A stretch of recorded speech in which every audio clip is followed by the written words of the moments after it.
안녕하십니까. 네. 예, 오늘 스포츠 인문학 TV에서는 이색적인 선수 한 명을 소개해드리려고 합니다. 한국 프로축구 역사의 외국인 최초 K리그 베스트 11으로 선정된 태국의 피아퐁 선수입니다. 교수님, 피아퐁 선수는 누구인가요? 이 피아퐁 선수 이름도 좀 재밌는 선수인데요.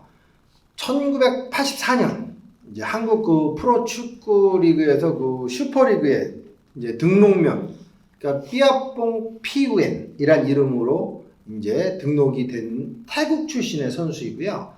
당시에 그 신생팀이라고 불렸던 럭키금성 황소에 입단하여 활약하게 됩니다. 이름이 좀 재밌죠. 럭키금성. 지금의 이제 럭키가 당시에 이제 럭키금성이었거든요. 그래서 이제 럭키금성의 황소팀에 이 선수가 입단을 하게 되고, 당시에 이 선수의 활약은 어마어마했습니다.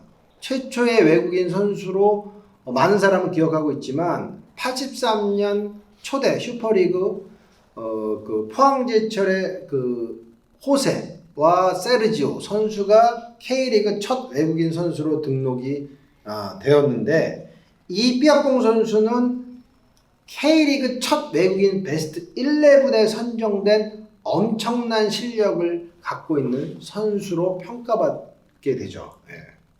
태국 선수가 어떻게 한국 프로축구 리그에서 활약할 수 있었던 거죠? 네, 그 피아퐁 선수는 한국 축구의 그 레이더망에 이제 포착된 것은 바로 1983년 세계 청소년 축구대회에서의 그 아시아 예선전 때의 활약 때문이었습니다. 이때 피아퐁이 무려 17골을 넣으면서 득점왕에 오르게 되는데요. 그때 강렬한 인상을 우리 한국 축구에 심어줬죠. 이후 이제 태국에서 열린 국제 청소년 대회에서 대한민국과 이제 태국이 결승에서 만나게 되었습니다. 이때 피아퐁이 그 엄청난 활약을 하게 돼요. 그러다 보니까 이제 우리 대한민국의 축구팀이 태국한테 엄청난 고전을 하게 되었는데, 이때 피아퐁이 바로 유명해진 그 결정적인 어떤 역할을 하게 되고, 84년 LA 올림픽 예선에서도 박종환 감독의 대표팀한테 이 피아퐁이 골을 넣으면서 패배를 선물하게 되고, 이를 통해서 피아퐁은 럭키 금성의 스카웃, 입단되는 그러한 하나의 역할을 하게 되는 거죠. 피아퐁이 한국에 와서 베스트 11까지 할 정도였으면 한국 문화에 처음부터 잘 적응을 한 건가요?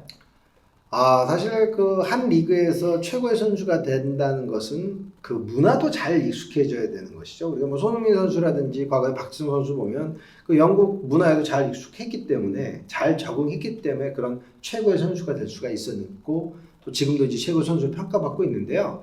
이 피아퐁 선수의 회고에 의하면 초반에 우리 대한민국에서 적응이 굉장히 어려웠다고 합니다. 말도 통하지 않았고, 지금처럼 인터넷이 발달하지 않았으니까 사실 그 어떤 선수와 선수 간의 커뮤니케이션도 잘 되지 않게 되고, 동료와의 그 의견 조율 같은 것들이 어려웠고, 뭐 지금처럼 통역 시스템 자체도 별로 좋지 않았기 때문에 여러 가지로 힘들었다고 해요. 그런데 이제 한일은행전에서 골을 넣고 이제 이런 어떤 활약을 하다 보니까 그의 실력을 알아본 지금 이제 베트남 감독이시죠. 박항서, 한문배, 이용진과 같은 팀 동료들이 그에게 말을 걸어주면서 아주 친숙하게 대해줘서 이 피아퐁 선수가 팀 분위기에도 잘 적응하게 되고, 그러다 보니까 어떻게 되죠? 더 멋진 플레이를 우리 한국 축구 팬들한테 선보일 수가 있었다고 합니다. 피아퐁의 한국 프로축구 리그에서의 활약 소개 부탁드리겠습니다. 네, 85년 시즌 피아퐁은 엄청난 활약을 보여주게 됩니다. 이게 1985년이었고요. 21경기에 출전해서 12득점 6동이라는 엄청난 기록을 남기게 됩니다. 이게 상상만 해도 엄청나죠. 21경기에 나와서 12골을 터뜨렸다라는 거. 이거 진짜 엄청난 거고, 더군다나 이제 뭐 6개 정도의 도움까지 기록할 정도의 정말 뛰어난 공격수 본능을 이렇게 내보이는 실력을 발휘하게 됩니다. 외국인 선수는 물론 국내 선수를 통틀어서 처음으로 득점왕, 그 다음에 도움왕을 동시에 수상하는 그런 영예를 이 시즌에 얻게 되고요. 이러다 보니까 어떻게 되냐? 당연히 시즌 베스트 11에 선정이 되게 됩니다. 그래서 그의 활약에 힘입어서 결국 럭키 금성 황소는 85년 슈퍼리그에서 우승을 차지하게 됩니다.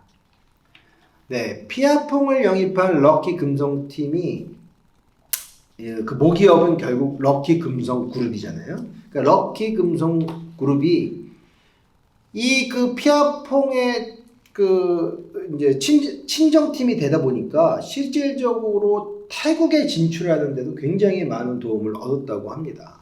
그래서 태국 방콕의 최대 백화점인 소보 백화점의 엘리베이터, 그 다음에 에스컬레이터의 수주를 따내서 태국으로까지 진출하게 되고, 그 다음에 그 지금 얘기했던 소보 백화점 내에 그 럭키 금성의 계열사인 금성사, 아마 좀 나이 많은 사람들은 잘 아시는데 이 금성사라는 TV 가전제품이 굉장히 1980년대 유명했습니다. 지금 이제 아까 말씀드렸듯이 LG의 모태죠. 그래서 이 금성사의 제품들이 또 백화점 매장에 입점할 수 있었던 것, 바로 삐아뽕을 우리 럭키 금성이 데리고 있었기 때문에 태국에도 진출할 수 있었다라고 말씀드릴 수 있죠. 네. 예, 대단한 활약을 보였습니다. 은퇴 후에 피아퐁 선수는 어떤 행보를 이어갔나요? 대한민국 프로축구에서 진짜 아주 엄청난 족적을 남긴 그 피아퐁 선수는 이제 은퇴 후에 또 재밌는 그 행보를 이어갔습니다. 가수 생활도 했다고 하시고요. 축구에 대한 여러 가지 저서도 집필하셨고, 그 다음에 또 직업 군인, 태국에서 직업 군인도 하셨고, 또 인기가 좋으니까 MC, 해설가, 축구 코치 이런 다방면의 일을 하면서 태국에서는 진짜 멀티플레이어의 역할을 하셨다고 합니다. 요즘 우리나라도 보면은 유명한 스포츠 스타들이죠. 뭐 서장훈 선수라든지 하승진 선수 이런 유명한 스타 플레이어들이 예능에도 많이 나오듯이 아마 이 삐아퐁 선수가 80년대 90년대에 그 축구 선수로서의 인기를 갖고 아마 지금보다도 훨씬 한 20-30년 전에 이미 엔터테이너로서의 역할을 했다고 말씀드릴 수 있고요. 지난 2017년에 이제 한국의 그 온라인 매체와의 인터뷰에서 그가 이런 놀라운 이야기를 했습니다. 두려워하지 말고 도전해라. 그것이 인생을 어떻게 살아야 할지 알려주는 길이 될 것이다. 라는 이야기를 했습니다. 중요한 건 뭐죠? 두려워하지 말고 도전해라. 챌린지 정신을 이 삐아퐁 선수가 강조를 했습니다. 바로 이와 같은 철학으로 인생을 살았기 때문에 삐아퐁 선수는 외국인으로서의 베스트 11의 상징적인 선수가 됐고, 또 우리의 기억에 아주 뛰어난 축구 선수로서 남을 수가 있었습니다. 예, 교수님 끝으로 한마디 부탁드리겠습니다. 네, 요즘 우리나라 선수들이 그 진짜 해외에서 너무 많은 활약을 하고 있지 않습니까? 아까 이야기했던 손흥민 선수, 뭐 황희찬 선수를 비롯해서 아주 많은 축구 선수들, 그리고 또 뭐 전 영역 야구 같은 경우도 지금 이제 미국에서 메이저리그 얼마 전에 개막했는데요. 거기서도 아주 우리 선수들이 굉장히 열심히 활약하고 있는데, 우리나라에서도 약 36년 전에 이미 삐아퐁 같은 뛰어난 축구 천재가 한국으로 건너와서 한국의 프로축구를 발전시킬 수 있을 정도로 좋은 활약을 했다라는 것을 우리가 기억하면 좋겠습니다. 다시 말해서 스포츠는 전 지구인들의 소통이 가능하게 하는 놀라운 매체라는 것을 다시 한번 말씀드리고 싶고요. 여러분, 코로나로 인해서 여러 가지 힘든 이런 상황에 스포츠가 여러분들 삶에 희망과 용기를 줄 수 있는 중요한 매체가 되기를 다시 한번 기원합니다. 네. 오늘은 외국인 최초 K리그 베스트 11인 피아퐁 선수에 대해서 알아보았습니다. 본 컨텐츠가 마음에 드셨다면 좋아요와 구독 버튼 눌러주시기 바랍니다. 감사합니다. 네, 감사합니다.